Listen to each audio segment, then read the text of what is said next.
Quelque part, en région parisienne. Un homme nous a donné rendez-vous dans ce quartier pavillonnaire. Il souhaite dissimuler son identité, car il s'apprête à s'introduire dans cette maison, sans passer par la porte d'entrée. L'homme est équipé d'un ordinateur et d'une petite antenne.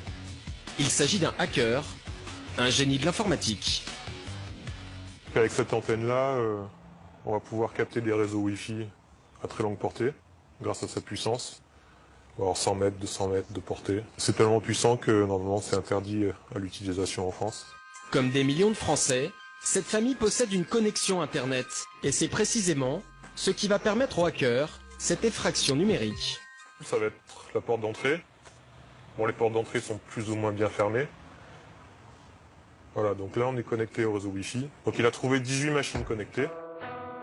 Ces 18 machines, ce sont des ordinateurs, des téléphones portables, une tablette, une télévision, mais aussi des caméras de vidéosurveillance. Et ce sont justement ces caméras, souvent mal protégées, qui vont lui permettre de jeter un œil dans la maison. Et bingo, là on est chez eux. On voit donc le monsieur qui est en train de tapoter sur un ordinateur portable. Ce qui serait intéressant maintenant, c'est de voir ce qu'il est en train de faire sur cet ordinateur portable. Et c'est exactement ce qu'il va faire.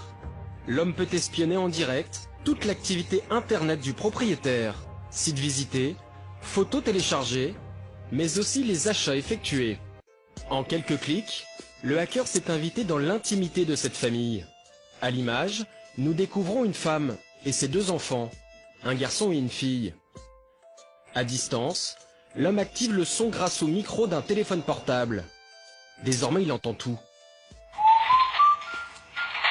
Tata, tu peux envoyer un texto à Tienne là, sur mon téléphone. Tu dis on peut partir. Les nouvelles technologies qui sont censées faciliter notre quotidien, ça rend notre vie privée quand même plus vulnérable, puisqu'un téléphone portable, ça a une caméra, ça a un micro, ça a un GPS.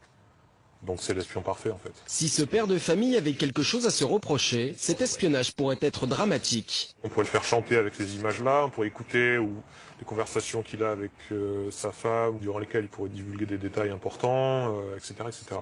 On a fait en 5 minutes ce qui prenait des mois ou des semaines de planification du temps de l'espionnage pendant la guerre froide. Pour cette intrusion dans la vie de cette maison, le hacker pourrait risquer jusqu'à 5 ans de prison. Mais c'est avec l'accord de la famille qu'il a mené cette expérience. Désormais, les murs de notre domicile ne protègent plus forcément notre intimité. La notion de vie privée est sur le point d'exploser.